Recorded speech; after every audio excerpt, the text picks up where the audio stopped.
Father, please deliver me from the crucifixes and the rosaries from their Sunday schools and the ministries. You know what? It's like, I fucking wrote this song. Did you really? Yeah. This is my song. Nice, that's good. This song is about... I know it's hard to handle and it's tough to learn, so I lit that Bible and I watched it burn. It's like amazing disgrace, how sweet the sound of your church burning down.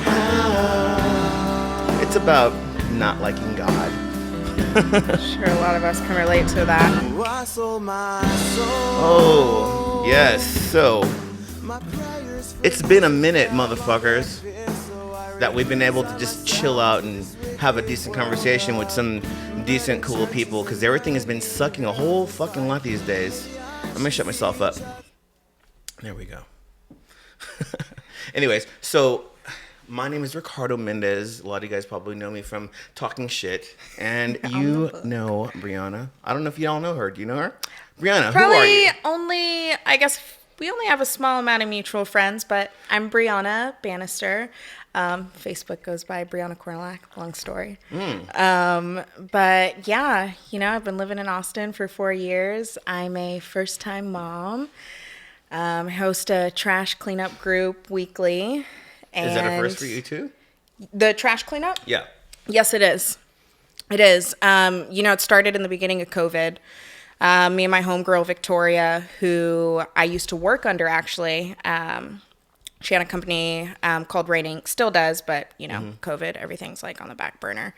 So she was my boss for 4 years. We did temporary airbrush tattoos together. Whoa, that's cool. Yeah, it was so fun. We're Like at traveling carnivals and everywhere. stuff? We'd go to Sturgis, a bunch of Harley Davidson stuff, any like local events somebody had in Austin, stuff for UT. We were doing private parties, but it got to a point where we were just like doing like corporation stuff. One of my favorite events, we went out to New York and we were airbrushing like all the soccer teams. Like, What were you airbrushing on them?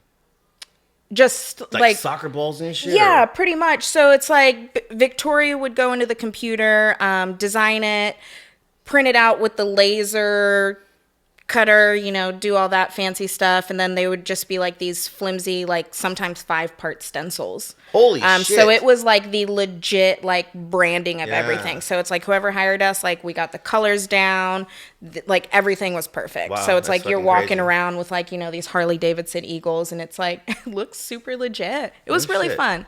It was really fun. So she's the one I started all this with. COVID happened and it's like, you know, I'm at home with the baby all the time. So we were just like going swimming, hit up Secret Beach one day. It was trash. So we just like filled up our floaties. That place is fucked. It was so I had a really bad experience there one time. Anyway, so go continue. So when COVID happened, I mean, this is the first podcast I've done since COVID. The last, Oh, okay. I think the last person I had on here was what was that? It was either Chris Simpson from Mineral or it was Hate Ball, who makes t-shirt designs and he takes pictures of himself because he's super handsome. One of those two guys. I don't know, but I think it was Hate Ball. I think it was Hate Ball, and he was just like venturing off into the sobriety thing. I think I had already been there a couple months or whatever. I fell off the sobriety train probably March, April. Like once all the South by Southwest shit fell through, I was like, Because you had gigs lined up. it was horrible. Everything just went to shit. I had money saved up, but that's still though. You know, everybody lost out on a lot of money. Yeah. I didn't really take it totally serious until some friends of mine got back from Europe. My friends were on tour in Europe. Then they got back, and one of them was sick. And when I heard that, I was like, well, you're traveling, you can get sick, whatever. And that was right around the time where everyone's like talking about the COVID stuff and is this a big deal or whatever? And turned out that it was.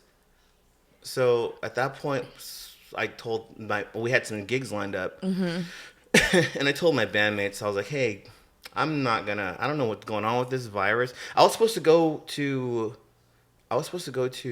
Asia on vacation after South by with the money I'd made. So friends of mine in California, friends in Seattle, we were all gonna meet up in SF and take off to Cambodia, but that never happened. But it kind of threw me off, and I ended up just, obviously staying here and locking down. But was the Trash Humans, was that shit happening before? No, it wasn't. Or did it happen Not after at all. the fact? It happened after. What made you want to do it after? Weren't you worried about the COVID or Yeah, whatever? we put, the rules out there of like mask up, social distance. For me, I kind of like based it around like, even a like just positive like mental health outlet. Like being at home like all the time, not really being able to do anything. And, we went out there a few more times to clean up the rest of the trash. And it was like, hey, like this feels good. And, I think for us, we use so many like of the outdoor amenities. We're like, oh, like, oh, this spot looks like shit, or oh, Yeah. this is trash. Yeah. And it's like you go to the same spot like year after year saying the same thing, and it's just like I could clean that up, and also it's just like I needed to get out of the house. I think we all did. And just When did it really take off though? it Like, really as far as, took like, off, man. I would have to say maybe like 4 months ago. Yeah, we've been doing it for around 6 months now. I think after we did that Spectrum News interviews, when it kind of like got pretty poppin'. Man, whenever I told you about the Secret Beach thing before. The Secret Beach thing was pretty heavy. I mean,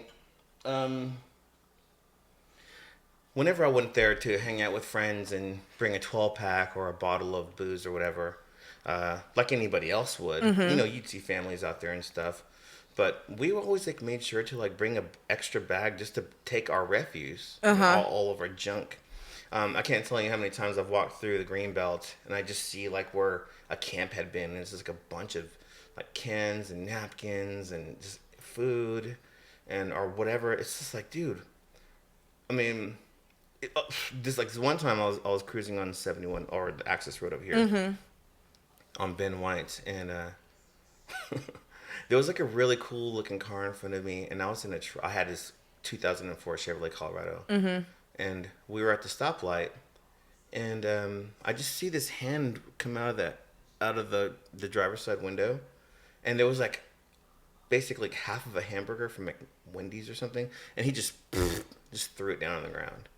And I was so mad. I was like, dude, why? Like, why? As I'm looking at my car just full of junk, garbage or whatever. But still, though, I'm not going to like, go ahead and do that because, I mean, if anything, like, you want to keep, like, our surroundings clean or whatever. But it's kind of like a trip, right? When you see people just, like, not give a fuck. Yeah. There's, like, so much proof of that.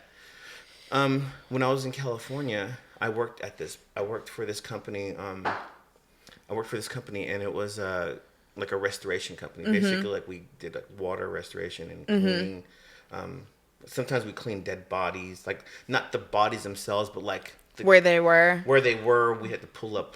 Yeah, this is gross stuff. Yeah, but a couple of times we had to go clean up some like homeless encampments that were like along the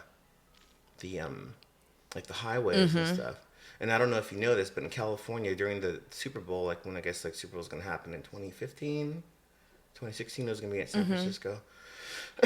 So the surrounding cities all like pitched in to kind of like move all the homeless people off of the highways.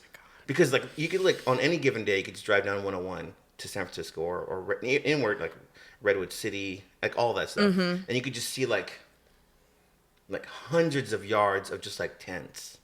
Like right up along like the train tracks and stuff like that. And then what happened is like they just hired a bunch of people like the company I worked for to go out and clean these things up. So when I heard that you were doing the Trash Human stuff, and when I realized exactly what you were doing, and you had said to me before we started taping, you were like, yeah, we do some stuff here where we got to go to encampments or homeless places. Like, that shit is so fucking dangerous. It is. There's a lot of emotions It's so when it comes dangerous. to that. You know, we've only cleaned up. So we have the group in Central Austin and the group in South Austin. South Austin does every other Saturday, Central every other Sunday. Our group in South Austin, Jamie McGinnis hosts that every week. She's awesome. Find her, follow her. And, you know, she cleaned up her group. They cleaned up one abandoned homeless encampment, and then we cleaned up. We were granted access to go into McKinney Falls and clean up some stuff there. And there's actually a homeless guy who had built this incredible home. Like, this guy's skills, like, he built hallways out of sticks. Like, it was beautiful. Yeah. It's like you saw it and you're like, I don't want to mess with it. Right. But, you know, we try to be, like, pretty clear that, you know, we definitely don't go into, like, any occupied, like, homeless areas.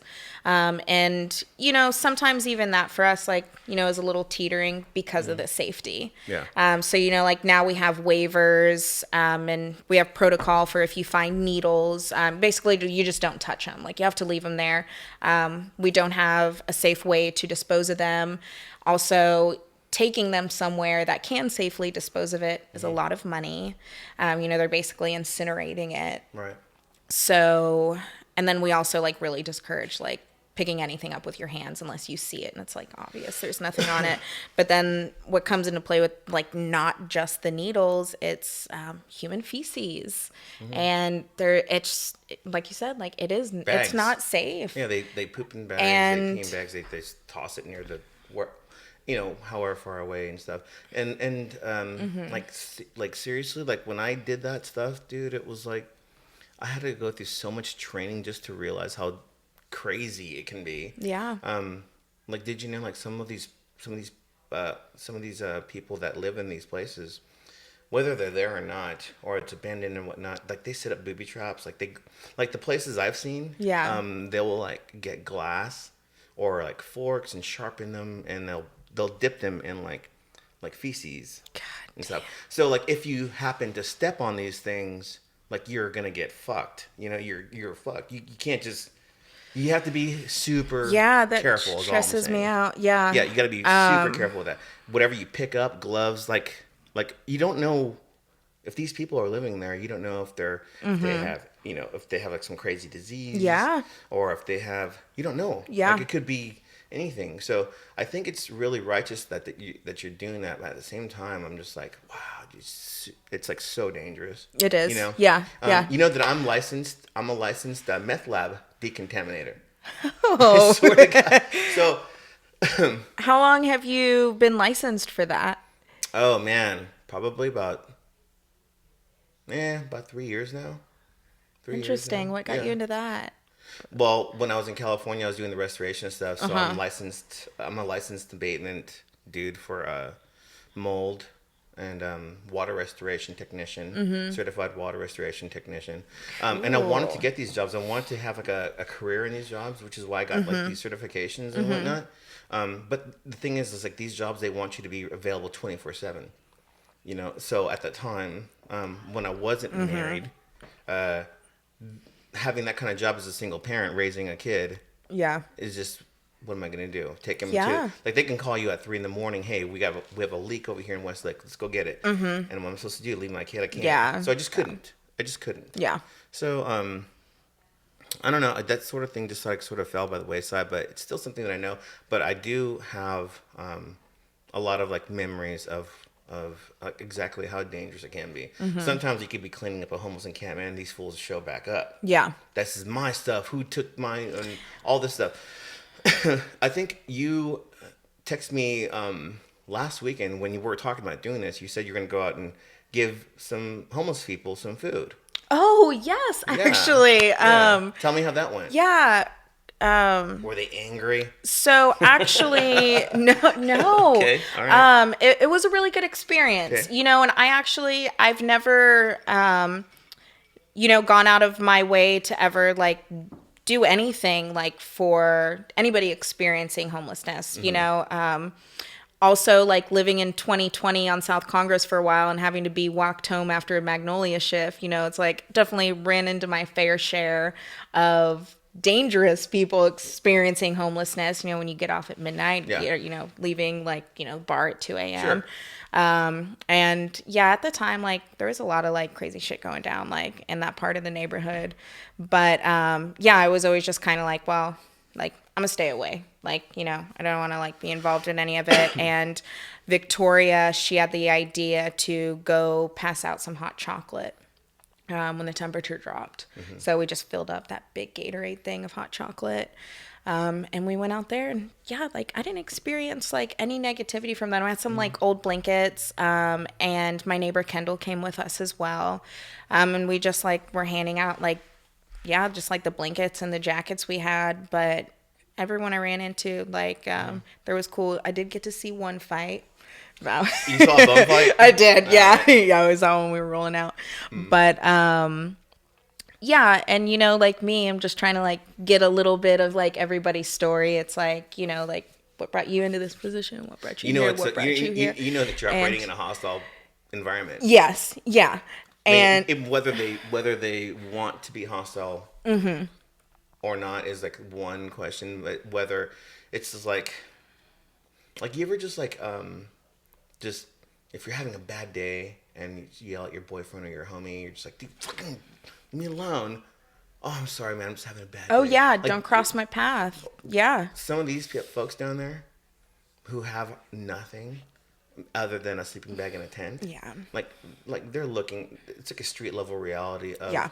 of constantly having to accept or in process of accepting, like their plight. Yes. Yeah. Who knows what has happened Yeah. to these people where they end up where they are. Yeah. Which of course we all want to be as caring as can, or you know, at least empathetic as much as we can. And then sometimes the empathy will kind of like turn into or manifest itself into reality, like what you're doing. I think that's really cool. A lot of people won't do it. I mean, I know people that just despise homeless people. Yeah. You know, I've like my dad used to tell me, he goes, you know, these people, all they want to do is drink and all they want to do is do drugs. And so that's why I don't give them any money. But I'm like, I told my dad though, I was like, but I give them money. Yeah. I mean, I don't care if they go buy drugs or you know, get alcohol or whatever, because I'm not them and I don't know Yeah. what it's like. And for a lot of folks, alcohol and drugs translate to an escape.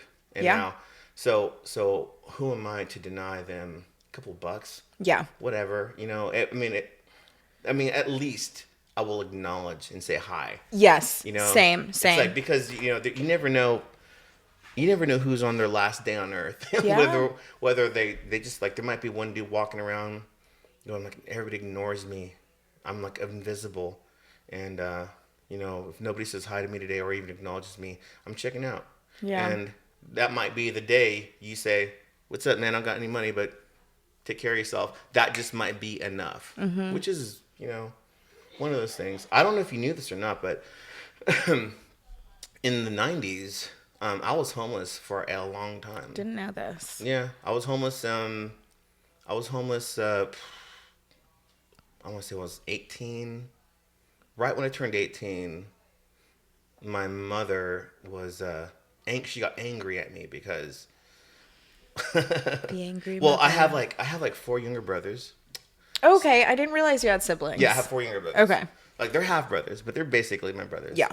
And I've changed all their diapers and stuff. So I guess what happened was my brother, I think my brother Elias came up to me and he's just like, hey, there's this girl I'm talking to and I don't know what to do.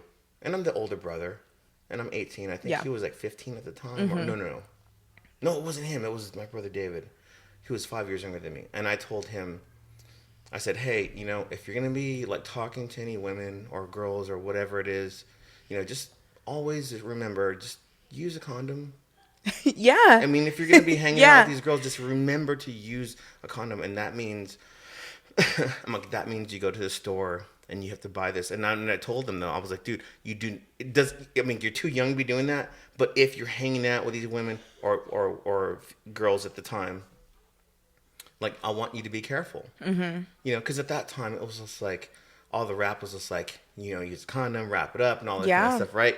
So I'm like looking out for my brother. My mom did not like this. My mom's like a hardcore Christian, so she's like, get out of my house. You're trying to corrupt your brothers and all this shit. So I got kicked out. I had nowhere to go. Ended up living in a van outside of my dad's house, who himself was like living in a boarding home. Mm-hmm. So I couldn't go and live there. He's like renting a room in some dude's house or whatever. Yeah. So the van didn't run, but I'm living in this room, in this van.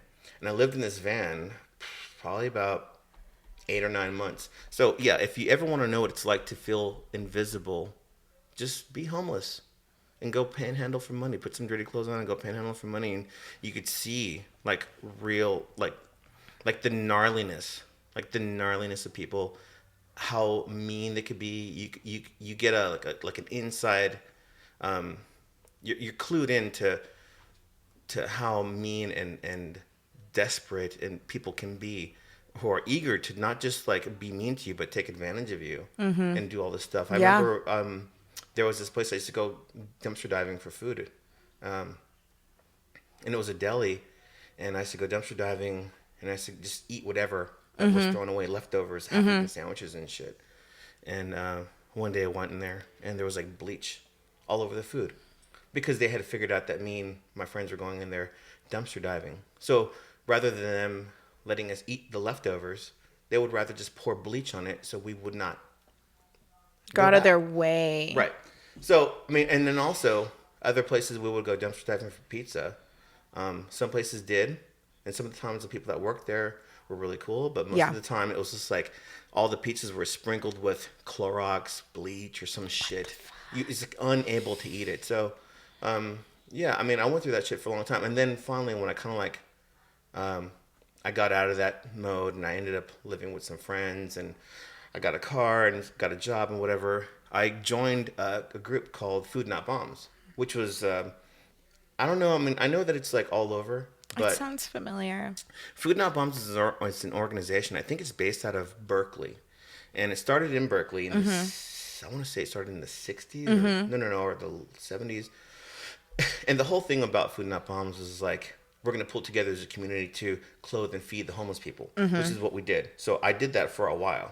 So my job with Food Not Bombs was go meet people who want to donate clothes. Yeah. So I would drive all around and like, oh, you don't want these shoes, you don't want these pants, we want to get rid of this blanket. Yeah. And I would just do that. Yeah. And then we would go to this park in the middle of downtown San Jose called St. James Park. And other friends of ours that were part of the Food Not Bombs in the South Bay, they would go get food from that want to donate from like grocery stores, and they're vegans, and we were all vegan at that time. Yeah. And we would just like make these giant meals, and we would go to the park and feed and clothe the homeless people. And we did that for a while. Yeah. We did that for a long time. up.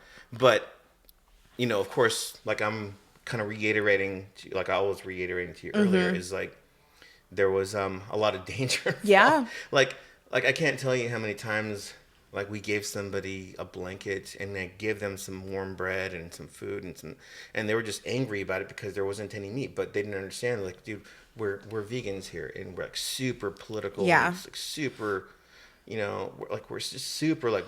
I remember there was like bunch of like Nazi skinheads that would come down from Fremont, San Francisco to some shows. Like sometimes the Business would play, or some like skinhead band would play in the South Bay, and we would all go to the shows because there's hardly anything to do in the South Bay.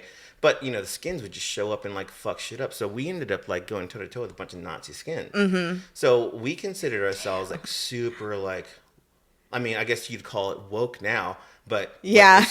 like super You woke, would. anti-racist. We were like, and it was like every weekend thing, to the point where there was beefs.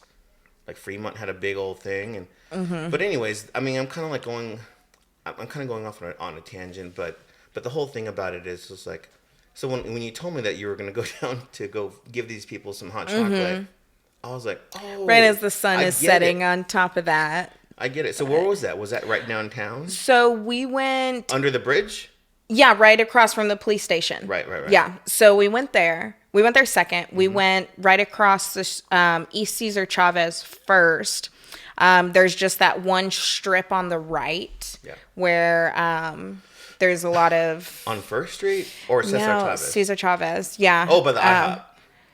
Right? Yes. I know yes. I know exactly yes. what you're talking about. Yeah. And it's just like, Right you've by got all Waller. your like fancy buildings, your high class hair salon, and then there's just this one Whole Foods is strip. like 2 blocks away Yeah. or some shit. Yeah. About to be a Target. Yeah. And they're all just, you know, they're just like, Looks they're like San chilling. Francisco. Everyone's like jogging past them in their Lululemons, you know, like just going about it. And, yeah, I don't know, like, especially during the cold. Victoria, she's a very good, it's very good influence for doing good, doing better somewhere. She's been probably one of the most influential like friends like in my whole lifetime. That's cool. But yeah, like after we did this, there's just that high, that euphoria of like, okay, like I want to go do this again. Of course, it's like, you know, You did something always for have to somebody. expect, you know, that something can happen, especially, you know, like the amount of like mental health issues, like of people that are down there too. My neighbor said something that like resonated really hard recently. She was like, you know, with COVID, like everyone's financial situation, she's like, we're closer to being those people right now than we are to like being someone like living downtown or living out on Lake Travis. It's like finances right now for so many of us, job security is insane. It's scary. It is. I And know a it's lot like- of, I mean, you and I worked same places for a long time. I mean, at Sea Boys and stuff, you know. Oh, I never worked there. You never worked? I No, never worked there. I just lived right next door and I worked right next door. So I Oh was my just God, like, you were there I'm like, so I'll make a much. quick. I know. You were there so much. I'm I know. Like, this girl works I here. know. Celeste offered me a job a couple times, but I was just like, man, like, I just love coming here so much that I don't want to, like, contaminate that with, like, any, like, you know, work anything. I was like, I just want to be here. Like, you know, yeah, that was, like, especially, I like, swear to going God, I to thought you Seaboard. worked there. No, I never worked there. I was just there all the stand time. corrected. Man, that was a Not fun the first spot. time. Like, great music. That was, like, probably my first like introduction into like really loving live music after I moved to Austin and like was able to go out there. Oh, cool. And you know, like now that you know, I don't really go there, but just like looking back on, I'm like, damn, I'm like, that's a lucky first spot to like find. You know, I got to like. That's where I met had you. a lot of really cool nights. Yeah, Like it was yeah, a fun yeah. spot. It really was. I mean, I'm still waiting for it to come back. I'm still waiting for it to come Steve, back. they're That was like holding one it of down. my. That was like one of my favorite. Just like there's nothing to do. Let's go to Sea Boys, and there's always gonna be like Eric's gonna be there. Yes. Celeste is gonna be there. When I worked there, I didn't Eric. want to hang out there as much because I would always end up catching a Oh, shift. so you or some worked shit. there. Yeah. Okay. Yeah, Okay. I worked there. You worked there. I worked there for like probably 3 years or something. like Okay. that. And yeah, so when I would go there on my day off, I would a couple of times they're like, "Hey, so and so didn't show up. Can you just watch the door for like a good 2 hours?" So what happened was I was like, I just finished a 6-pack of beer. I was like, I always have to lie. Yeah. Sorry, Celeste. Yeah. Sorry. Yeah. I wasn't. Yeah, maybe I was, maybe I wasn't. But Yeah. I'm not trying to work on my day off. But anyways, yeah, no, so, Sea Boys is a great place, and yeah, but you're right though. The whole job security situation things is kind of like got everybody screwed up or whatever, you know. It didn't really hit. I mean, it kind of hit me a little bit. It did hit me a little bit, but you know, people still want their guitars fixed. People still want some music coaching. So I've been doing like a lot of music coaching. I've been helping people. Like what happens, like people will write songs or pieces of songs, and then they'll hire me to go over there and help them put it together. Because yeah, I mean, for whatever reason, I'm just really good at. I'm not trying to toot my own horn here, but No, toot it. But I'm really have good. to. I'm really good at putting the pieces together. As far as like if you have a part and this part and this part, I'm really good at just like making it work. And that's it, man. They pay me to do that. I'll do whatever. I go help my dad out for the lawn Yeah. and stuff like that. I'm Nice. constantly That's constantly good. hustling. I'm constantly hustling. Yeah. You know, so yeah, and my wife, I'm recently married, so that's really cool. Yes. Yeah. Congratulations to both of you. Nadia's cool. Yeah. You know what's really fucked up? Okay, so all right, so now we're saying that. All right, so what's really fucked up is like a couple of days ago. I'm not gonna say who it is, but a couple of days ago, a friend of mine's like, he's like, hey man, what's going on, dude? And I was like, oh, you know, man, just done chilling, man. Got married. He goes, because he's already been married and divorced, but he's younger than I am. He's about 8 or 9 years younger than me, I think. And he goes, oh yeah, man, we all gotta do that, well, at least once in our life. And I was like, what the fuck are you talking about, dude? Yeah. He's just like, oh man, you know, gotta get married once in life. You know, it's something we gotta do. It's just something we do while we're here. And I was like, no, I'm married to the love of my life. Yeah. Yeah. I have my other person. But I kind of like get it because he married at a really, really young age. Yeah. Divorced at a really, I don't know, really young age, but you know, he's I guess he sort of felt like he was just chilling on hors d'oeuvres forever, and now he's at the buffet. Yeah. And I get it. Yeah. You know what I mean? I get it. But I'm past that. Yeah. I've got a kid now. A lot of shit changed when I had a kid. You have a kid now. How old's this guy? What's his name? His name's Caspian. Mm-hmm. That's my friend Conrad's kid's name also. Oh, he's an Aussie I dude. haven't heard of another Caspian. Yeah, Nick. Who's Caspian? Who's this? Is it like somebody from like fucking Treasure Island or something? So sounds like it. What is it? Like 6 months of being pregnant, I was like, I got nothing. Well, Nick, he did this. Who's Nick? Like Nick is my boyfriend. Okay. Caspian's dad. Okay. And he years ago, like before, I don't know if he did it after we had met, or before, but he did this big like motorcycle trip on his own. He's a motorcycle dude. Yes, he is. Yeah, motorcycles are cool. And he doesn't have one right now. His newest babe is this 280Z Datsun that he plays around with and fixes. And I do have to say, it's a beautiful car. Yeah. He flew out to California right when we shut down and drove it all the way back. Wow. Yeah. But that's been his dream car. And he found like the perfect deal on Craigslist and copped it. Is that anything like the little boxy looking cars? No, it's not too boxy looking. Dude, it's got a slant to the back. 280Z. Kind of pointed in the front. 280Z. Yeah. Oh wait, that's an X. I hope I'm saying it right. So I was saying 240Z for the longest. I think it's 280Z. Yeah. It's got a red one. Yeah, a friend of mine has one of those guys. What I thought, it's a Datsun. Mm-hmm. So do you know what's really cool? Like, the 280Zs are kind of like legendary.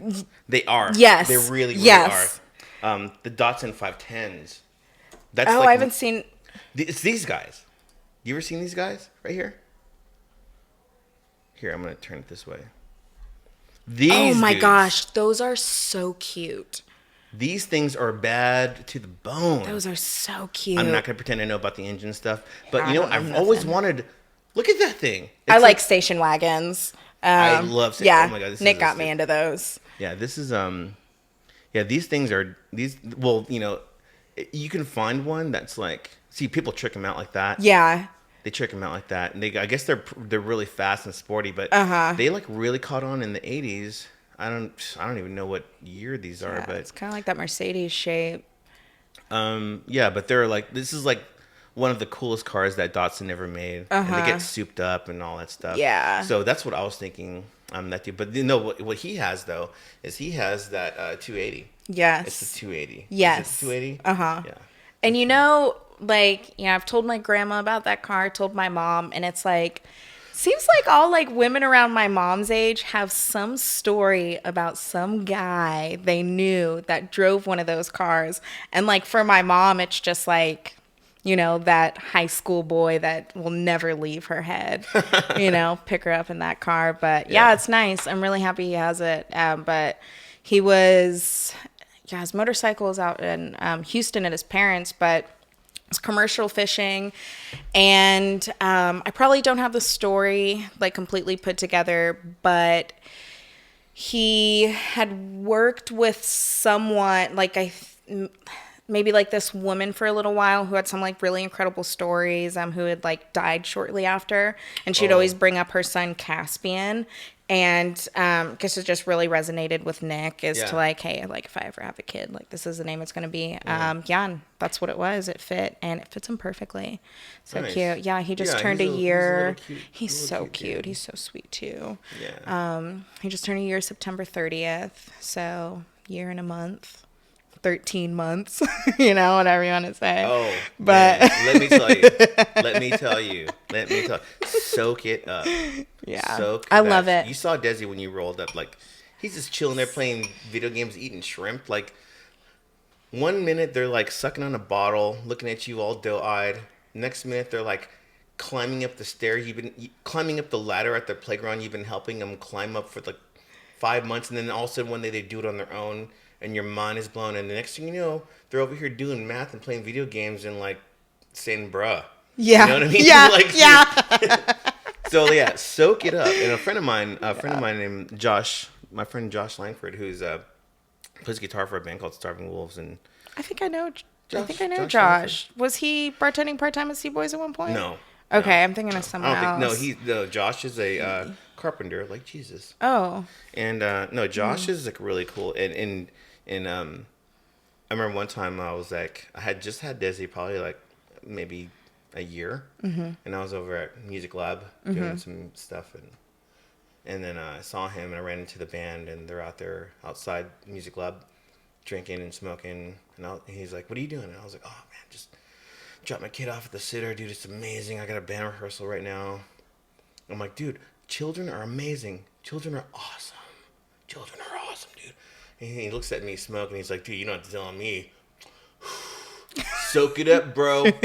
Soak it up, because it goes by so fast." It's what everybody says, I and it's swear, but so it does. real. It totally it's does. faster than that fast. They say like it's like just yesterday I was holding that neck, you know, like going to lactation appointments. Like it went by so fast. And you know what? I missed that newborn phase. I loved it. This first year was incredible. Like just that little body, like they're so precious. They hold everything. Like it's, you just look into those eyes that, you know, and that face that can't speak, and it's so gosh, amazing it just because like sucks it's you so in. like children are so amazing, like especially like when you just have like a new child like that. It's one of those things that's like you can't describe this to somebody who doesn't have a kid, because it's No. like every single day is just better than the next when you have a child, because every day they just do something cooler. Yeah. And cooler, and you're like paying so attention, and you're so involved, and they're looking at you, and you're like, "Oh man, I'm gonna take you to Whole Foods today," and you like want to do all this cool shit with them. Yeah. And like they're your buddy. Yeah, and it's like every exactly. day, like every day is like some awesome shit, and it never stops. Even No. like every day. Like Desi sometimes will do some dumb stuff, like the other day, like he didn't put his dirty clothes away and didn't do. I have this dude doing his laundry. He's Yeah. like 7 years old. Nice. Now. I'm like, Nice. dude, do your laundry. I showed him how to do it. It's like easy. Yeah. Just go in there, press 2 buttons, boom, put the Yeah. soap in. You know, and then he told me he did it, and I was like, no, I knew he didn't until I put him to bed that night. I was like, hey, where are your blankets at, dude? And he goes, I was gonna do them, and I was like, well, now you don't have any blankets. I'm gonna give you some new blankets. So now I know you lied. You lied and you said you did the laundry, but you didn't. Yeah. So this means no video games all day tomorrow. And you know what he did? He just sat there in his room, chilling, like it didn't even affect him. Yeah. I was like, "What?" Yeah. Like, I'm gonna clean this room, dude. Like, fix Do these shoes. something. Yeah. And I just like when I left, I went to the store and I saw some cool stuff. I'm like, "Oh my God, Desi would love this. Desi would love this." I just can't stay mad at him. I know. Yeah. It's so awesome. Yeah. And then I remember like okay, so when Desi was like, I don't want to say Desi was like maybe 3 years old. Desi's like just starting to like put sentences together and stuff. And this person goes one day Desi wasn't feeling well, and this person says, "Oh my God, is he not feeling well?" And I was like, no, he's not feeling well. I'm going to have to stay home. I'm chilling with Desi. And they go, oh, okay. So I have this Belgian Shepherd. And whenever he's feeling sick, so what I do is I go and I get his favorite treat. I cook him like real food. Okay? I'm like, no. And I'm like sitting there listening to this person. And she goes, so what will help Desi is you want to, and I was like, this is not a fucking dog, Not dude. a dog. It's so weird how people compare babies and dogs. I'm like, bro, this is not a dog, okay? Your dog's gonna be gone in like 10 years. Like the dog, I mean, I love the dog. Dog's cool. Yeah. You know but it can fend for himself. But this is not a child. No. The feeling. Nothing near. At the same time, though, I understand that you can create and develop spiritual relationships with animals. This is a fact. This is a fact. Yes. But it's not a child. Yeah. You're not going to jump in front of a car for a dog. I mean, maybe some people would. No, I got a few more things to do. Yeah, but it's like, but you know, the other day I was like cruising through the I was like, you know, going on my whatever, my errand, my daily whatever I got to do, and I saw this couple and they were pushing this cart, like this like double cart, and I was like, oh. Because when you're a parent, you are extra careful around people with children. Period. I mean, I am anyways. Yeah. I've seen people who aren't, but whatever. And then so I like see like this double cart down the road walking. I'm gonna slow down 5 miles per hour, just really careful. And they're like looking over at me. I'm like, oh hey, you know, I see y'all, just being careful. Mm-hmm. And as I get past, there's fucking dogs in either side. I'm like, why are you putting the dogs in whatever? People get those burly trailers, you know, for kids, go on the back of your bike, and like they like just load. $400. They're $400. They're $400. And they put dogs in there and shit. Yes. I mean, I'm not trying to shit on dog owners, rude, but I'm gonna tell you right now, you guys kind of like go a little overboard on that shit. You can't even buckle them in. Like at that point, it's like you might as well get the Schwinn one from Walmart. You don't even buy that $400 one. I love animals. Same. I love animals, bro. But when you have a child, these things change. And you know, I used to feel like that. Yeah. When I had a cat, I'm like, oh, this is my baby. Yeah. This is my baby. This is whatever you need. I could buy him. I had like this really expensive cat carrier that had like windows on all the sides. And, you know, I could get it. But when you have a child, it's like totally different. Yeah. Because this motherfucker ain't going anywhere. Yeah. No. Yeah. And also, you know, the way they look at you, and at some point you know, yeah, isn't having children amazing? It is amazing. Yeah, having children is awesome. It's just like there's something that takes over and everything changes. Like whatever you were doing, like in your free time, like that changes. Like the hangouts, the parties, the what you're watching on TV, even like you People even at a young age. You saying some dumb shit. Everything switches. Everything does. But yeah, you know, like. You know, Nick and I, like, we did the damn thing. Like, I feel like it's came, like, really easy for us, like, this whole, like, new role of, like, parenthood. And, yeah, we love it. We love it. Every day is good. Every day. Every day is good. Like, it really, really is. And, like, even days where, like, you know, I might be down or I might be having my moment, it's, like, I have to perk up. Because if I don't... It's like my mood reflects on him instantly. If I'm having a lazy, grumpy day, I see the frustration in him. Yeah. So automatically it's just like, okay, like I got to switch it around. I got to do something. Got to get this mental health in check real quick. And mental health. It's all for him. It's all for him. What mental health stuff have you helped, if you don't mind me asking? Oh, okay, so... Because your boy's kind of fucked up, too. Not your boy. I'm like, we're always like, Caspian's fucked. No, when I say your boy, I'm talking about me. Yeah. Your boy's fucked up, girl. You know what I'm saying? Yeah. I mean, I'm not totally fucked up. I used to be way worse. Yeah.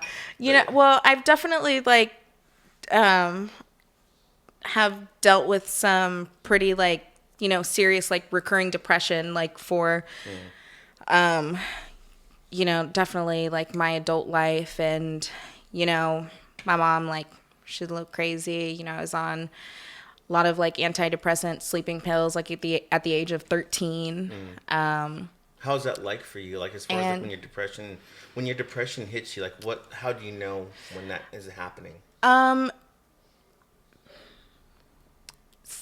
I will say sometimes I don't realize it, like right off the bat. But for me, I would say like my signs are the heavy sleeping.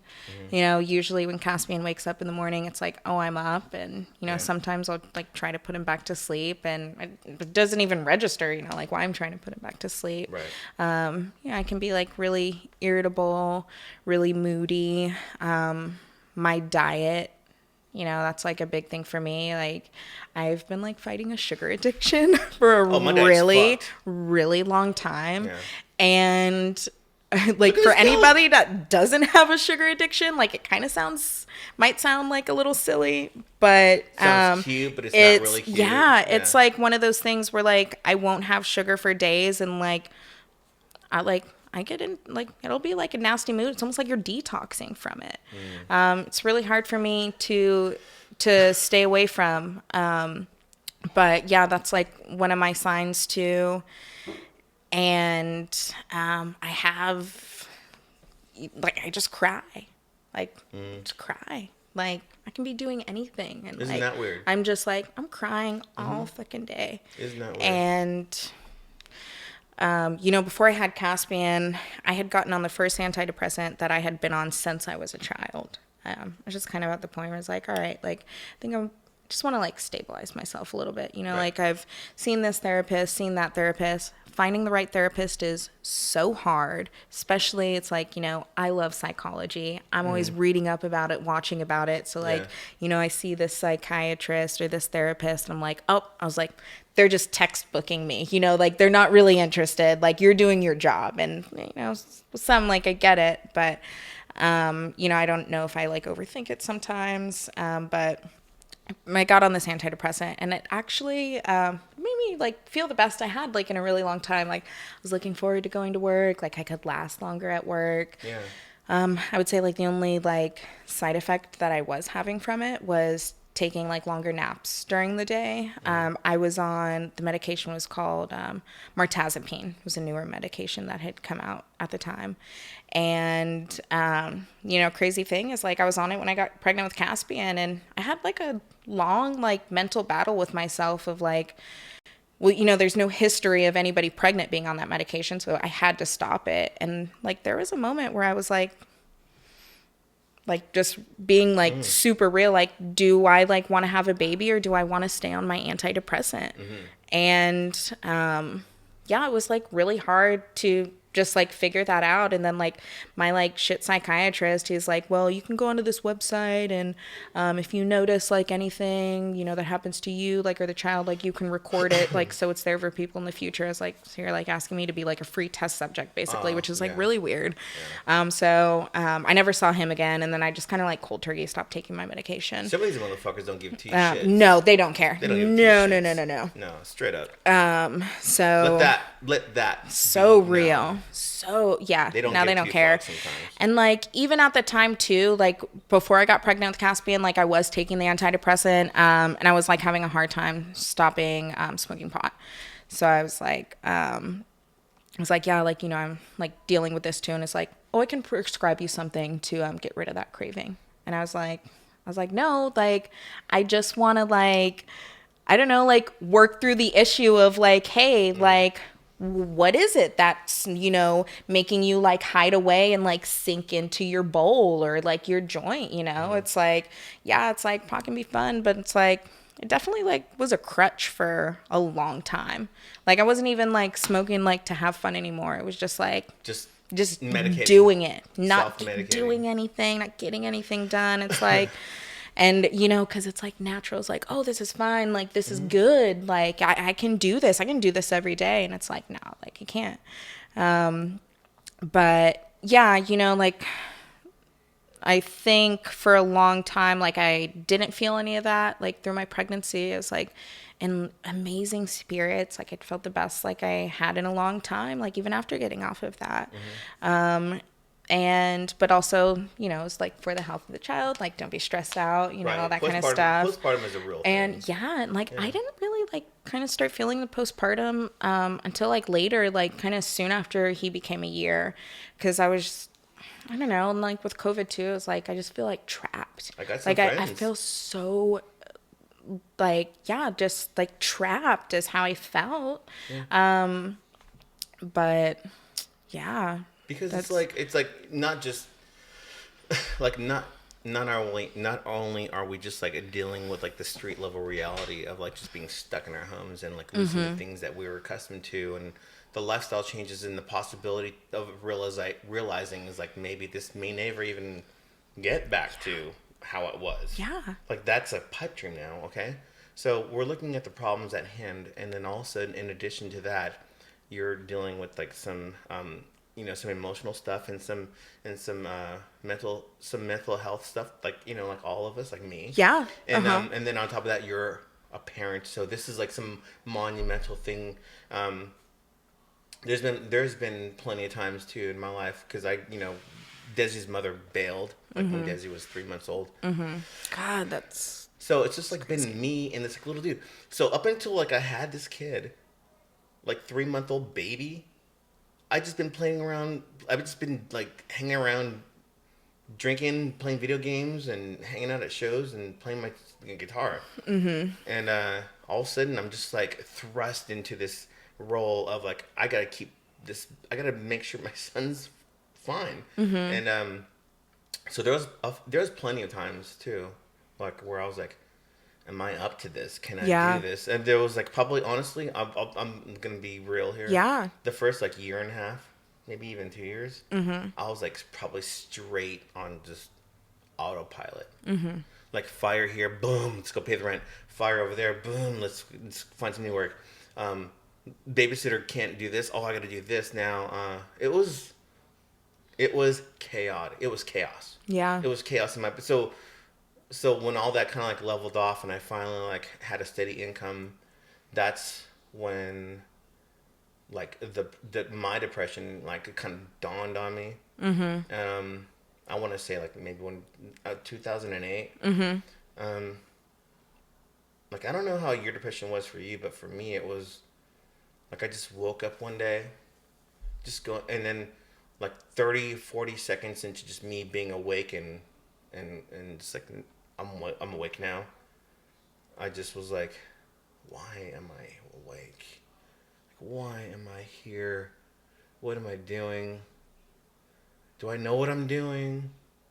Am I okay? I don't want my friends to know that I feel this way. Because I care so much about my friends that I don't want to bother them with how fucking insane I'm feeling. And it's embarrassing when you feel like It's someone doesn't it's- understand either. It is so. Yeah, It's embarrassing. Yeah, it's embarrassing because you don't like. Because you might say something to somebody and they'll be, well, just stop, just stop thinking about stuff. You're like, dude, this is not what's happening. Yeah, don't work like that. This is not what's happening. Yeah. What's happening is I don't know why I'm here, but I'm just going through the motions. So now I kind of just feel like a puppet.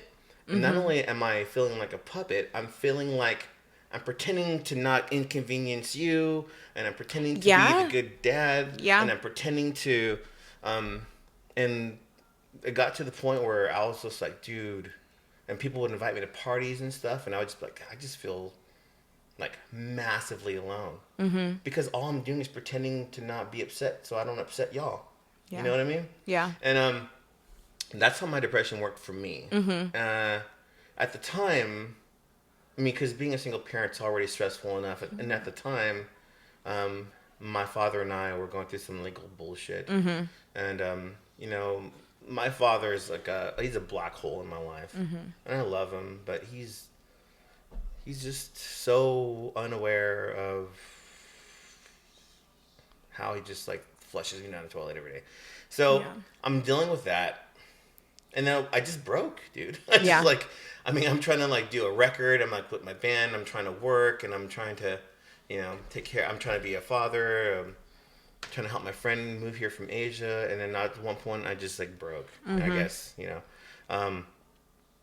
And then one day my dad goes, he goes, hey, we should go to counseling since we can't like talk and stuff. I didn't talk to him for months. Meanwhile, I'm just trying to figure out what's wrong with me. Yeah. I stopped drinking. I stopped smoking. I wasn't really smoking cigarettes, but I stopped smoking whenever I did when I drank. Yeah.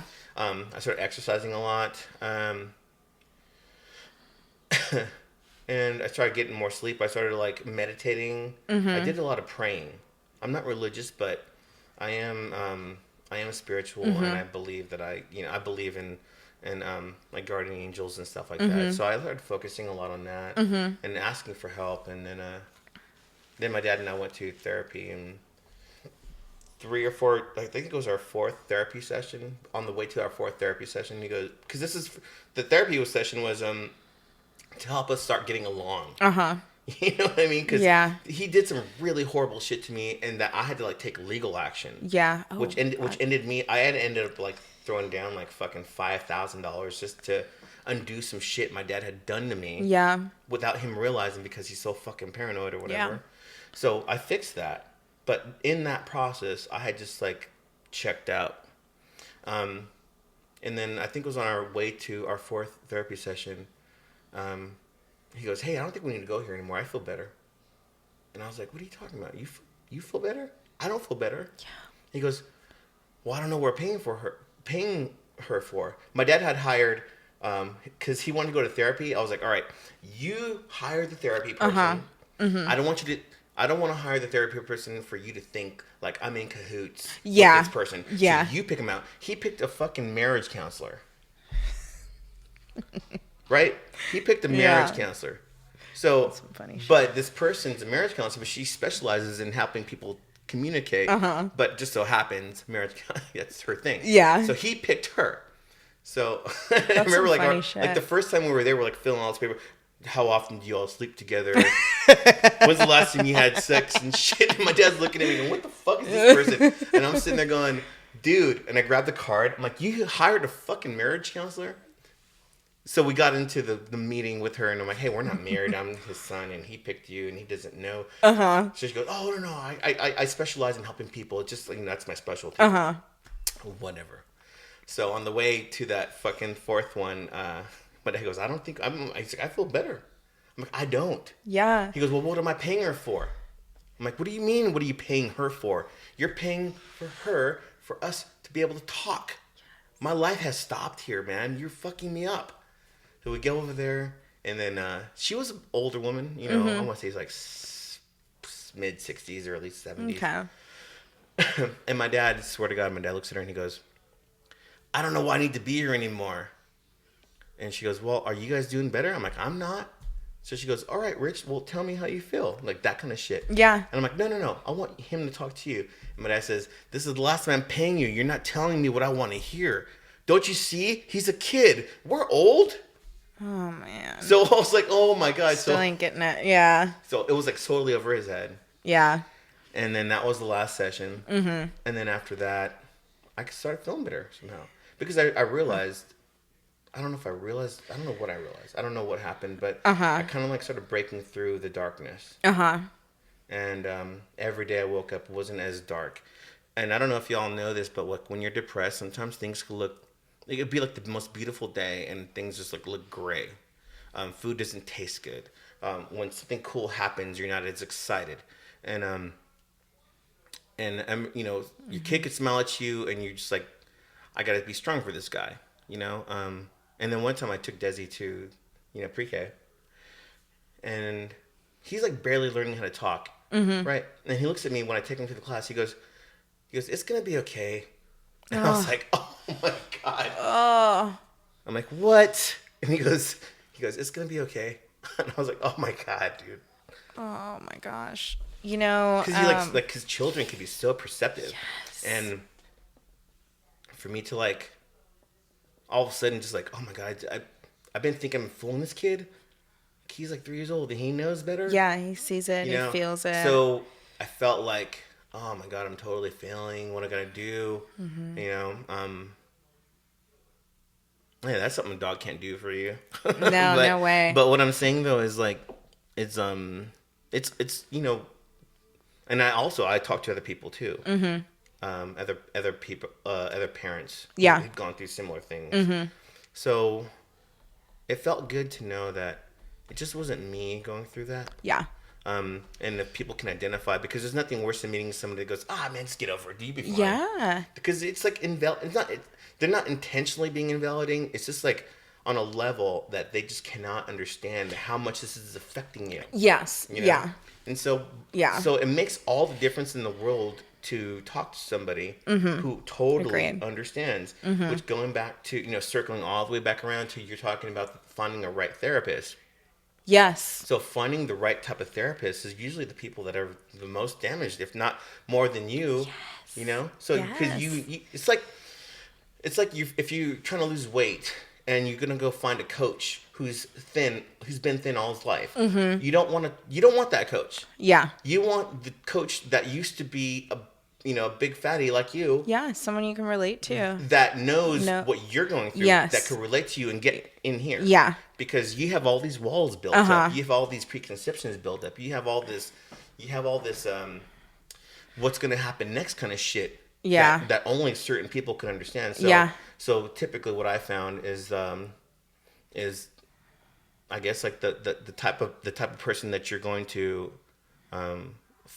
meet up with, that's going to help you with your journey as far as like recovering from any kind of like mental issues. You need a person that's either damaged as much as you or more that have recovered. Yes. That knows how to get I there. totally agree. My last therapist, so my mom and I, we've been on the rocks like most of my life. There was a period up till like, when I was 8 years old where like we had a really good relationship. My mom finds her boyfriend and, that's life to her. Like, whatever else is going on, doesn't matter.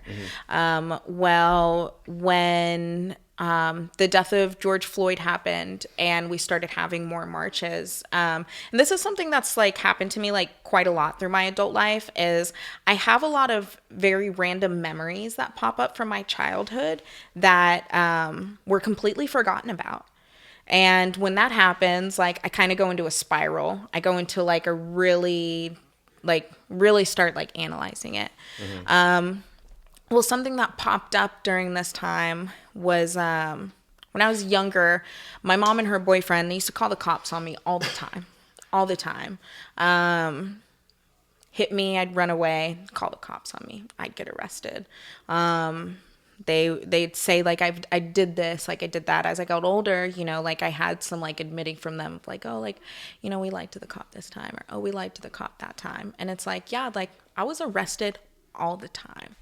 And like as a kid, I was always in juvenile, same cops. I can only remember 2 that were like really cool, but like one is not just like cool, but like I think they like really saw there was like some shit going down like in my house, and I wasn't like this like demon child that like I was being painted out to be. Still feels like just the like ultimate betrayal from my mom, but like I had a moment, like I closed my eyes and like I could feel like my bare feet like on that concrete floor. I was seeing a psychiatrist at the time, so like I would always have to get like shackled up and like driven to this office, and like I'd be in the waiting room with like a bunch of regular ass people, like as a kid, like hair just matted and fucked up because you couldn't do anything to it in there. Hannibal Lecter. Like in shackles and handcuffs, like just being so embarrassed, and then like getting back, and like just being strip searched over and over again. And like I called my mom and I was like I gotta take a step back from you for a minute, because it's like it's not fair to you, it's not fair to me to one day be like, hey, I love you, like, and I do crave this like relationship with her. Like we did have it at one point, really long time ago, but it's not fair to be like I love you this day and the next day be like, oh my gosh, like fuck you, you've done this, like I'm having a hard time in life, like because this has happened or that has happened. And I didn't talk to her for like 3 months. Got a new therapist. Wasn't the therapist that I wanted. It ended up just being like some school counselors. Schools are shut down, so they're doing this right now because of COVID. We only had a few appointments, and I could tell like we just were not clicking. Like she was not comprehending like anything I was saying. And the hardest thing about like getting a new therapist is like rehashing out every piece of trauma, fucking every worst. single It's the piece of worst. trauma. the And it's worst. just like, I can't get through it in an hour. That's for sure.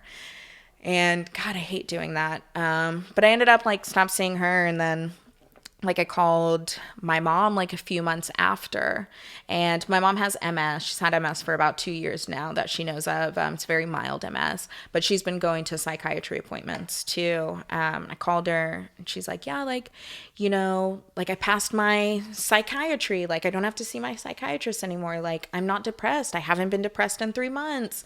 And I was just like, I'm like, girl, like we haven't talked in like 3 or 4 months. And then I actually like, I have a younger brother that like my mom kind of like actually abandoned like when he was 5 years old. Like I haven't seen him in like 10 plus years. It's also something, you know, she left like my brother and his dad, who was my like abusive stepfather at the time, for who she's with now.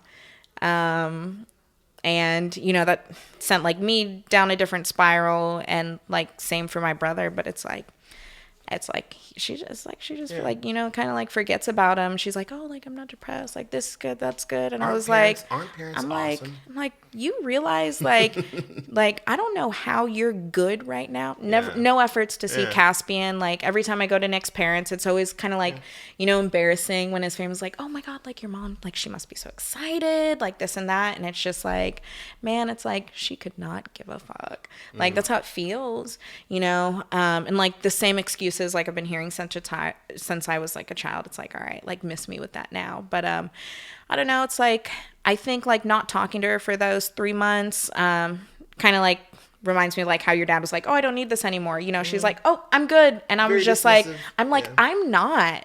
Like, you got a son out there too who's like probably not good.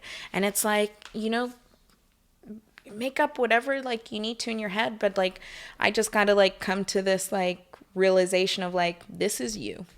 Like, as much as I want it, like, this is you. And like, if you want to like, you know, like live that life of just kind of like ignoring us, then all right. Like, Well, don't. if it makes you feel any better, like my dad never raised me, but he'll tell you he raised me. No. Like if you talk to him, he'd be like, oh, I taught him everything.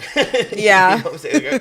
Like I remember one, like what happened was like my parents were never married, and my mom left my dad when I was like 3 years old, and she married this guy named David, who's my stepdad, like since I was like 4 or 5 years old, maybe 5, 6 years old, something like that. Anyways, but yeah, if you talk to my dad, he'll like tell you stories of how he raised me, and now he's this guy that does stuff, and he's got money, and he's got a family now. Like this motherfucker wants all the credit. Yeah. This dude has been like microwaving fish sticks his whole fucking life, living in, you know. Man, like look, okay, I like a feel couple, it. like probably like maybe. I'm not. We're having some issues right now. We own a house over here on the east side. So, Okay. So we're going to some tax issues. Yeah. And my dad goes. My dad goes. Because we're arguing about whatever we gotta do. And he looks at me and goes, "Do you know how lucky you are to have me?" I was like, "What the fuck are you talking about, dude? You don't even know to check your email. You're lucky to have me. You're fucking lucky to have me, motherfucker." Oh, you talking to me? You don't respect. Crazy. You don't respect me. I'm like, bro, you don't know what respect is. You're lucky to have me. You're lucky I'm not a fucking dumbass. You're lucky I'm not some guy trying to steal your money. But if you know, if you, I don't know. I guess like my beef or my issue of like what I've been trying to fucking deal with or accept, like one of the thorns in my side that I'm gradually digging out through my own therapy with my own therapist I've been seeing for like 10 years now. Nice. Maybe even 12 years now. Nice. Is that like this guy that calls himself my dad, like I'm never going to get a dad out of that guy. Yeah. And so now that I'm a father and I'm in his place and I'm doing the things he should have done, nothing brings that more front and center about what's important about being a parent. What's most important about being there? What's most important about listening and helping and assisting and paying attention to? Like, because I have a kid, dude. And I told him, because, now my dad could barely walk. He calls me to bring him fucking groceries and shit. And I'm like, bro, I'm married. I have a kid. I run my own business. I'm fucking taking care of stuff. I don't have time to go over there. Yeah. And he goes, how could you not have time for your father? I'm like, man, you never were a father. You never had to raise me. You always were only there on the weekends buying me toys and shit. Now you want to come back and get credit for some shit you didn't do? Fuck that. Yeah. But I'm not going to totally just write him off. He's my dad. Because there's still me trying to dig a dad out of there somewhere. And it ain't never going to happen. I feel that. It ain't never going to happen. Yeah. And that's been one of the most hardest things is trying to accept the fact that this fucking fuck him, dude. It hurts.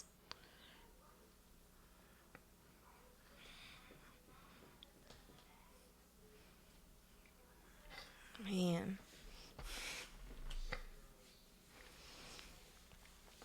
I feel it. But but I know now what to do as a father. Yeah. I know now what to do. So as long as I'm doing my job here. Exactly. Even with Caspian, it's yeah, he's a year old, but I still,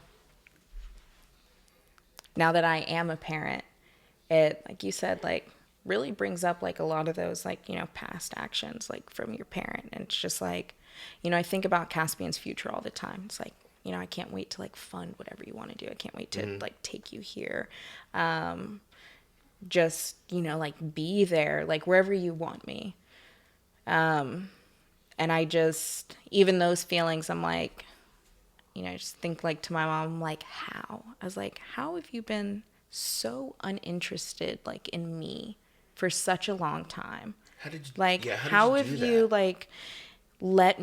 watched me go through, her and her husband, they kicked me out the day of my 18th birthday. I was working at a nail salon at the time, illegally doing nails.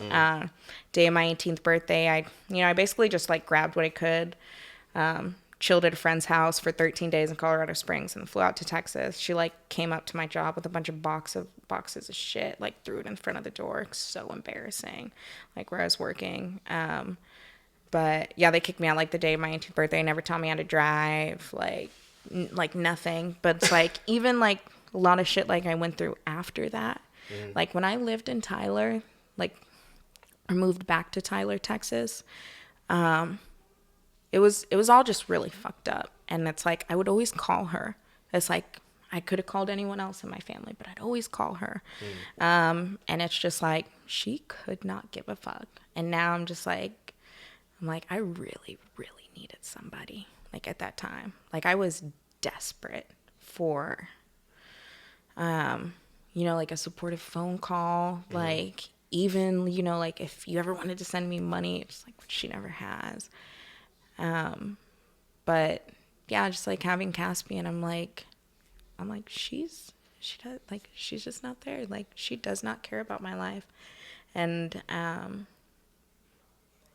it's, I don't know, I just, when things happen, I feel I don't really have that person there that I want to call and share it with. And I see my homegirls having kids and their moms are there every step of the way. They're always there. Even seeing Victoria's family, her parents are always there. And especially when I go to Nick's parents' house and they're just playing with Caspian. They buy him so many things, and I'm just I'm besides my uncle that lives out here, I'm that's just it's so real now, how non-existent that is in my life. And how I went through quite a while of even just being oh, I don't need that, it doesn't matter. But it's I do still crave it. I do still crave to have this toxic person in my life, because I see her, I see the abuse, recognize the abuse she went through as a child. And I feel bad for her. to an extent, but like I really do love her. It's almost like I see her as like a baby sometimes, you know, just like this broken down person. But it's just like so broken down that I'm like, you can't love me. Like you just can't, like, no matter like how good you like convince yourself you're being at it, or how you to this day just like try to manipulate me. I'm like, you're like, this is like just something like I'm gonna have to like get to a point of like, you know, and I'm only like 25, but it's just like you're just not there. You're not there.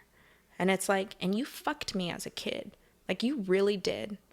And like, yeah, man, like, she was fucked up. She was fucked up. Especially, and I'm like, especially now when you have a child, it's gonna be personified.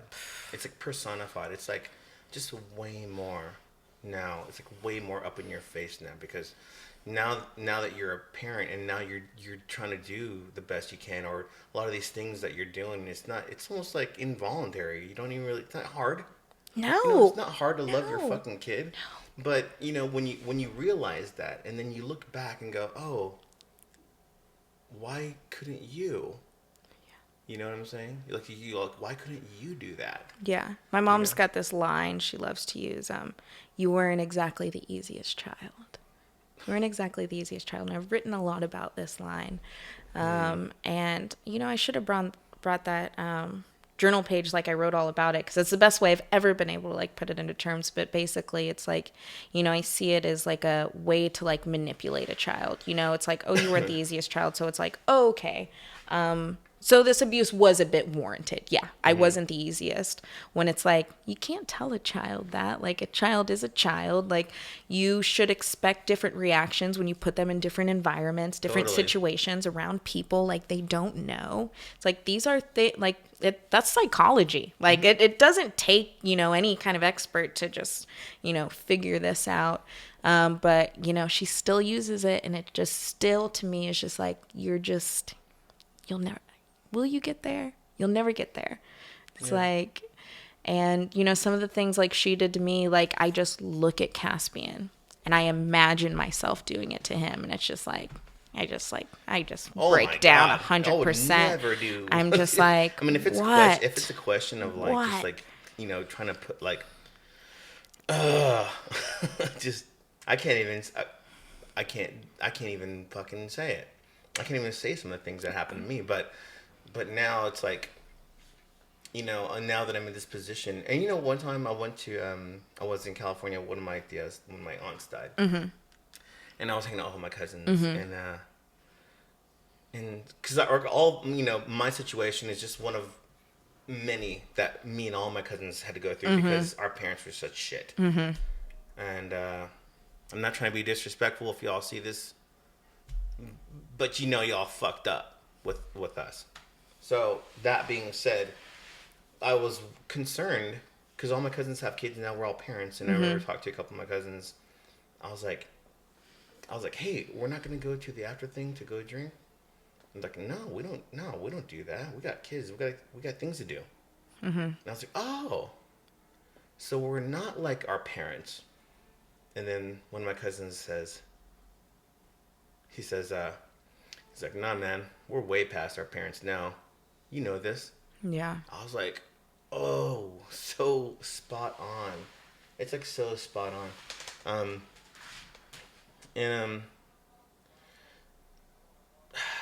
You know what? Here's the thing, because you have a son. You have a son. So one of the things is for whatever reason, I've been able to write off the shit that my mother put me through. As far as like telling me I'm going to hell.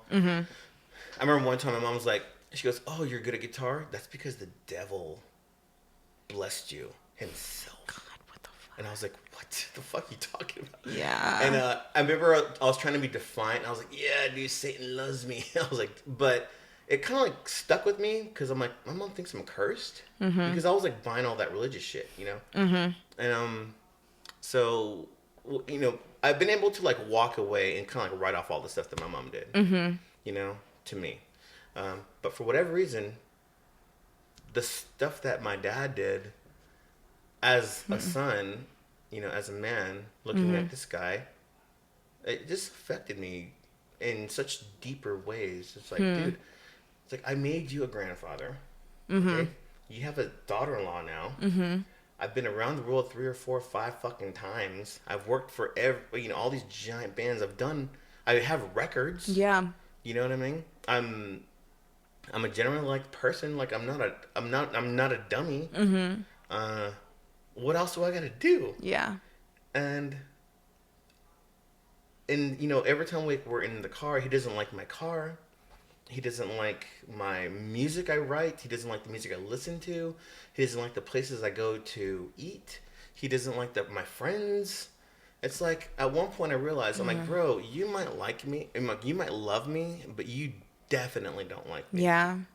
And the like part is what I need the most. Yeah. And he's just, this motherfucker ain't never going to be there. Yeah. So that's like, one of those things, like I was saying earlier about the thorn in my side, that's like one of those things I'm gradually digging out. And I think eventually I will dig out. But here's the other thing, though. Here's the other thing. And you were saying it earlier about the people that you see around you with, like, that have the family, that have the mom and dad that are always there. I see that shit, too. It's like looking at it's like looking at shit from the sidelines. It's like, and you've already been kicked from the game, and it's like over for you. Yeah. And that's cool.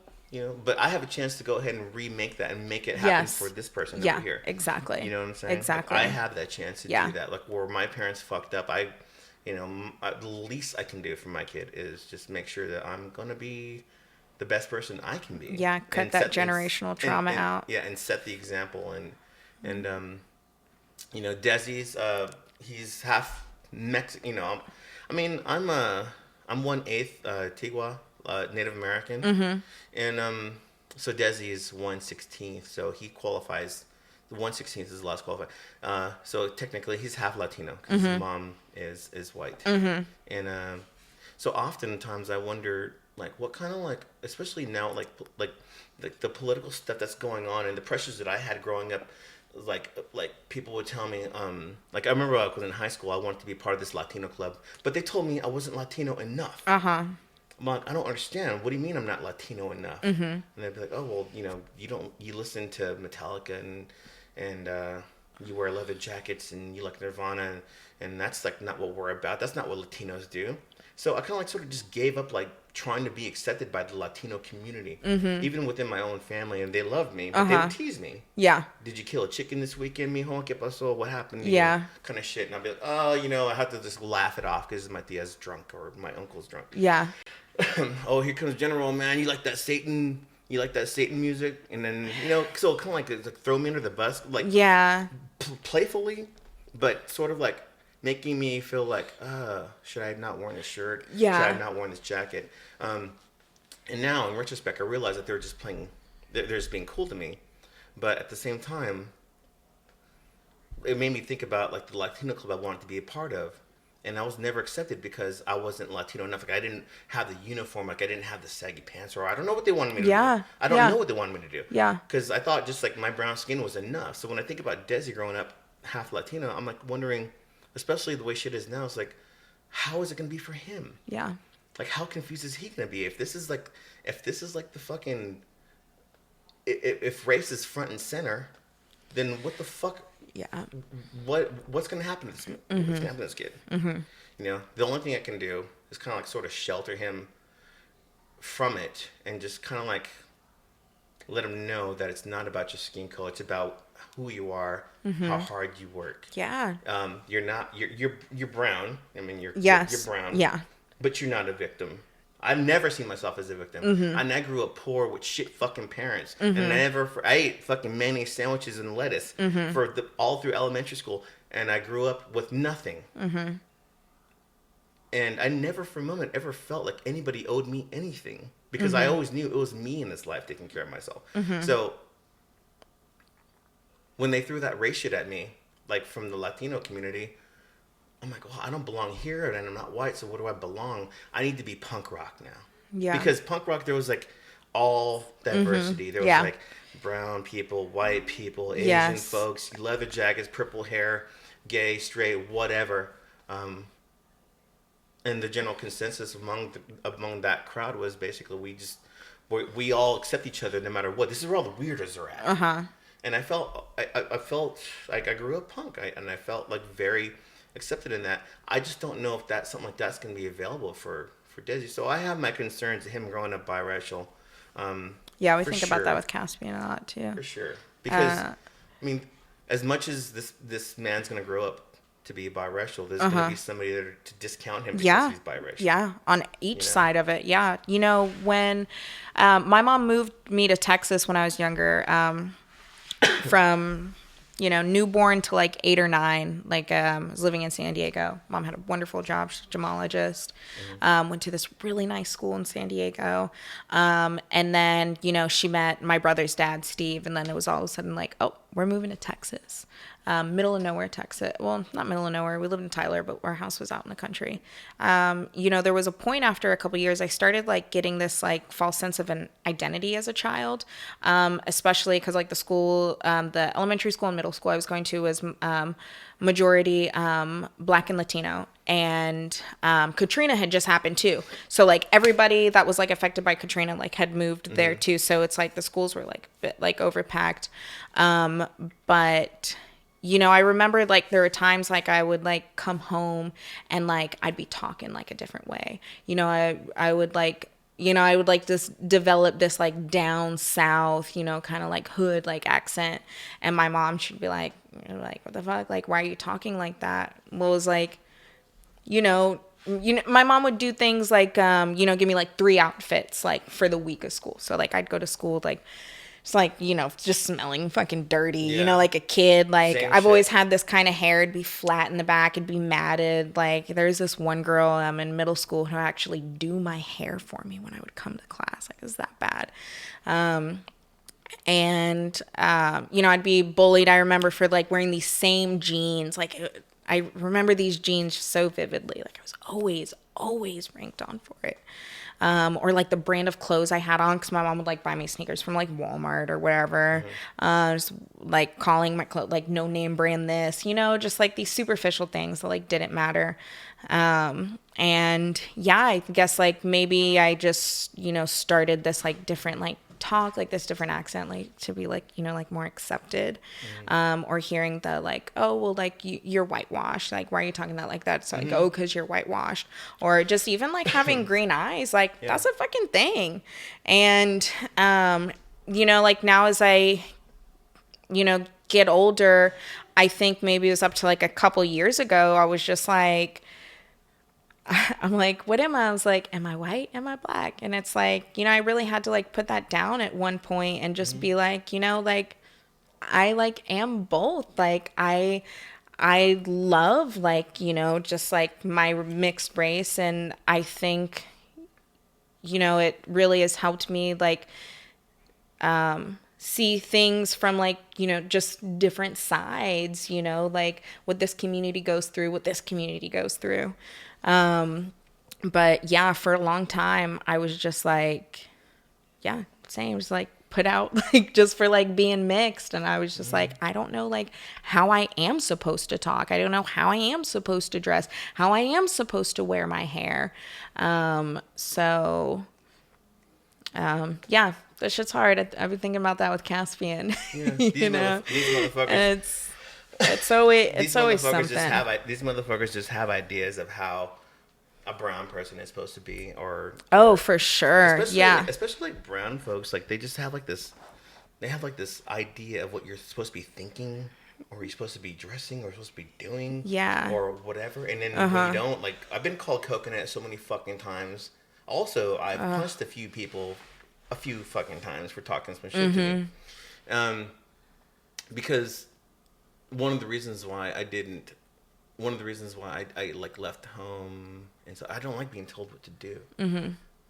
ODD, that's what Nick and I call it, oppositional defiant disorder. Yeah, I don't like that shit. I don't like so if I have a question or something, I'm gonna fucking say it. I don't know, man. It's just shit is so fucking weird now, and it's so funny to me. Facebook doesn't help. I mean, have you watched The Social Dilemma? Yeah, it's on Amazon. It's like, how many people do we know on Facebook that is to a T? It's like, Yeah.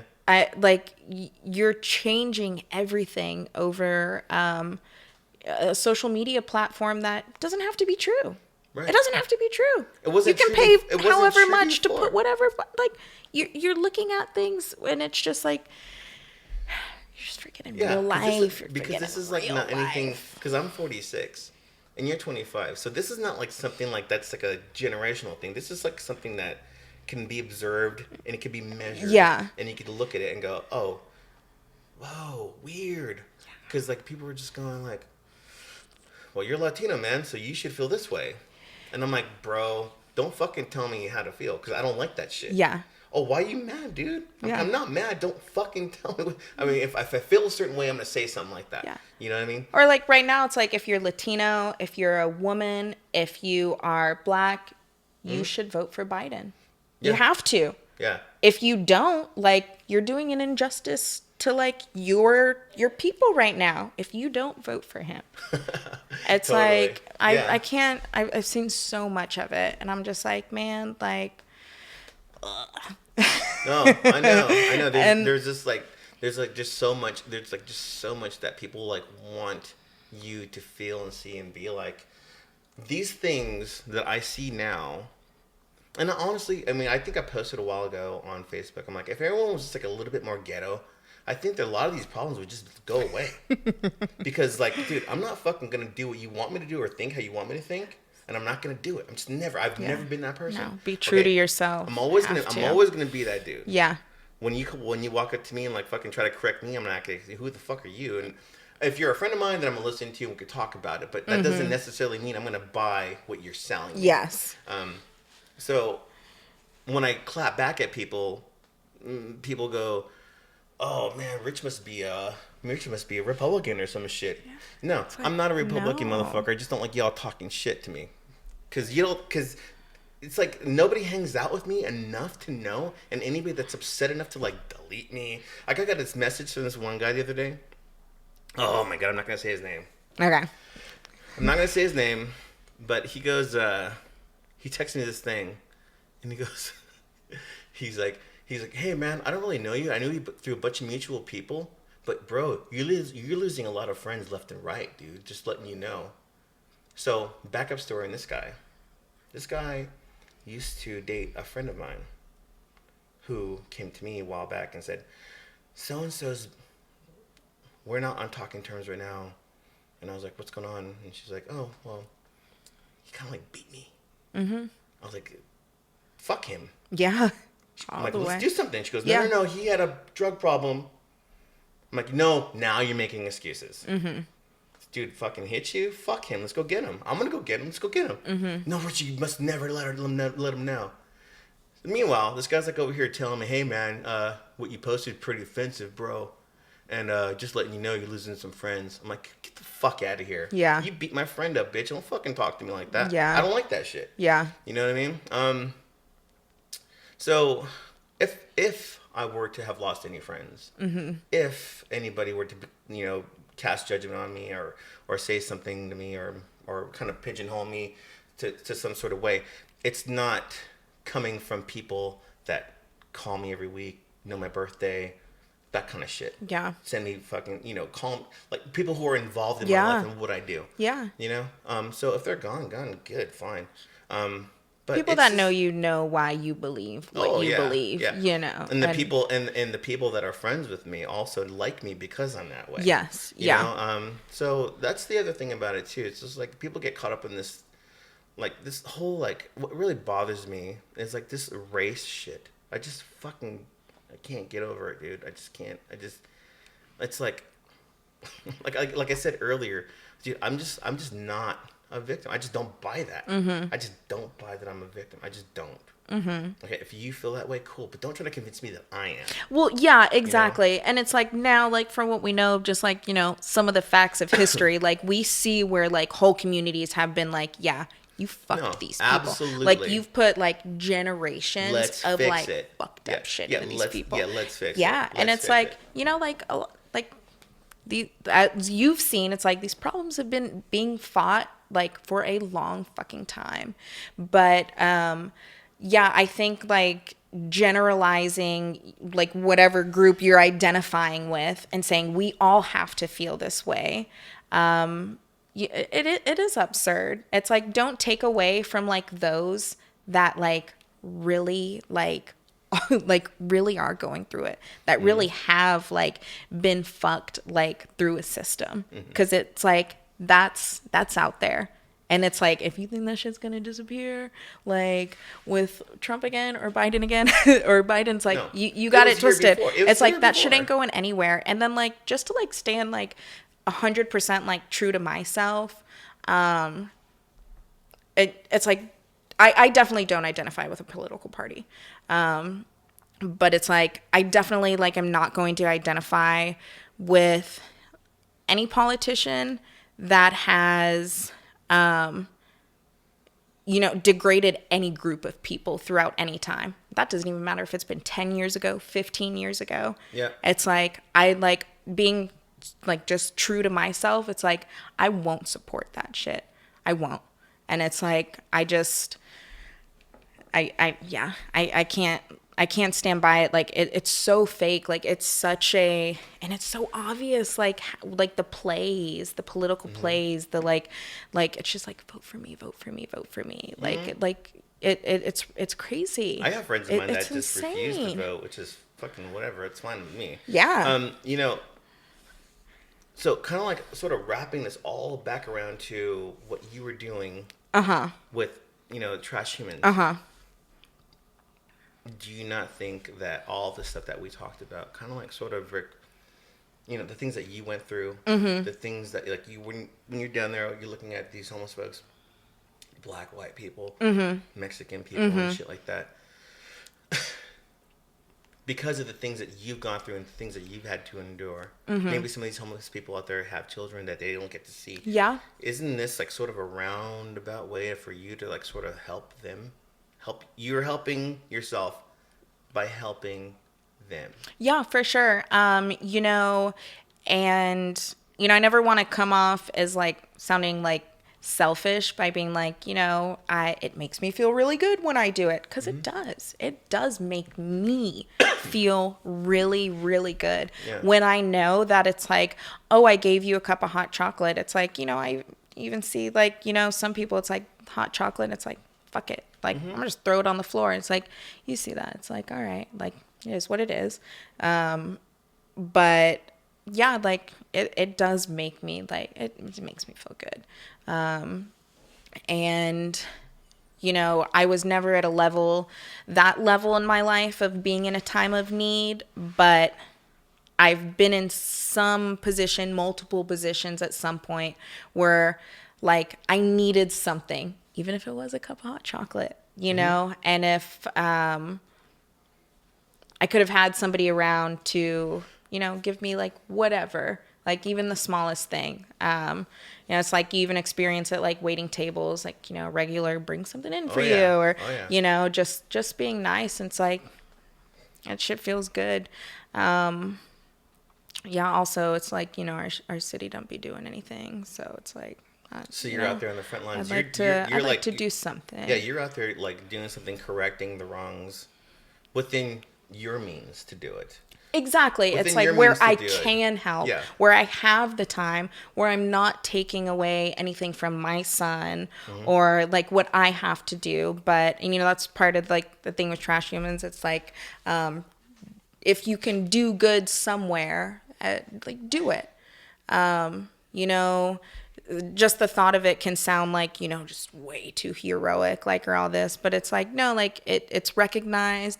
The continuation of it is extremely contagious. And, who knows where it can go? Like we have like really big dreams for this. When it comes to like, one, definitely don't litter, but like one of the biggest things, like, especially like in the US is just like, big corporations, like they hold a lot of this power. But I don't know if anybody out there has like felt the need to ever like come pick up some trash, or it's been like itching you in the back of your head. This is the calling to join Trash Humans and pick up trash with us, or even on your own. Don't talk about it, be about it. You're over here That like I always say don't that. talk about it, be about it. I You're always over here say like that. acting like all high and mighty and shit. You're sitting around just staring at your phone for fucking 8 hours a day. Why Yeah, don't you go out and getting hang out? reusable straws because you think Right. just that. But yeah, it's a Just step. because you drag the fucking blue trash can out every other fucking two weeks to the curb, that doesn't mean you're doing everything you can. If You may want- not even know what you're putting in there. Yeah, Right. like recycling, the rules of recycling is crazy. Oh, and most plastics, yeah. they can only be recycled once.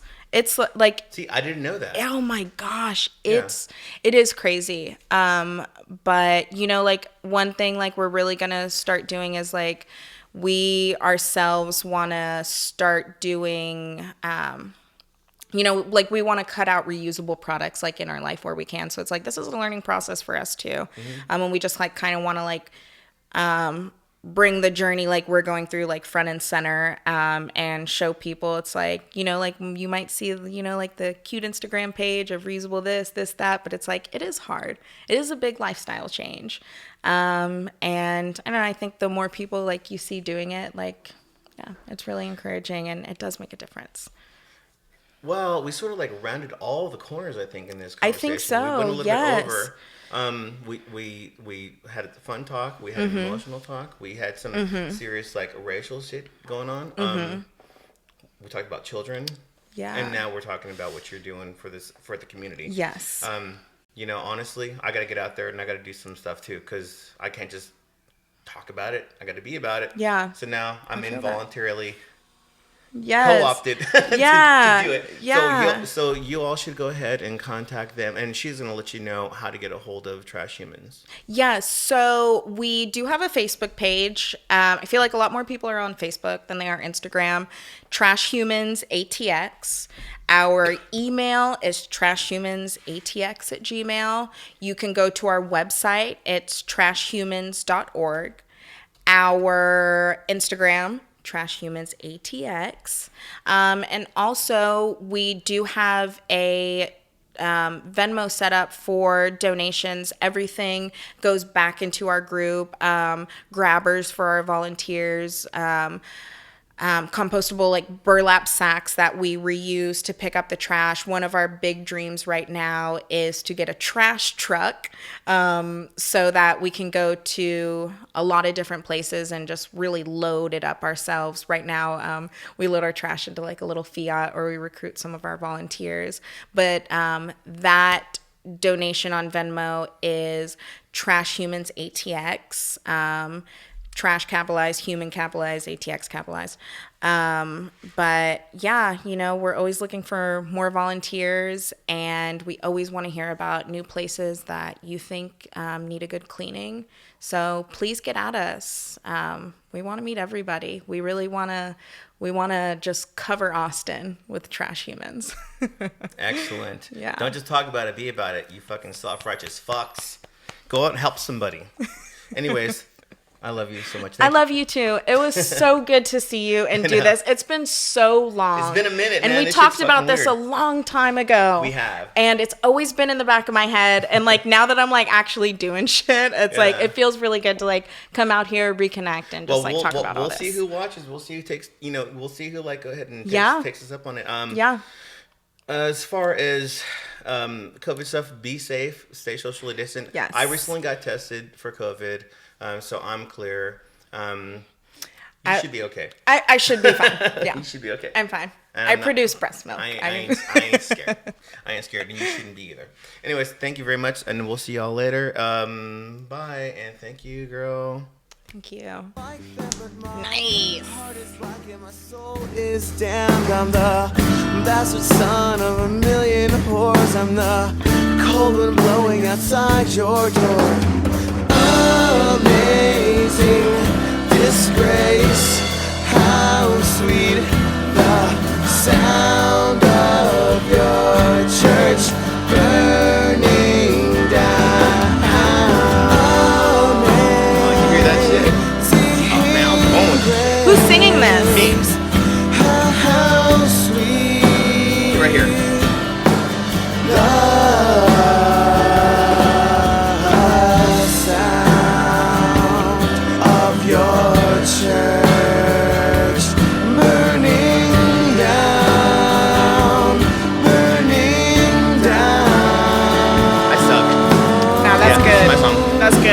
Thank you. That's good. Check us out next time. Bye.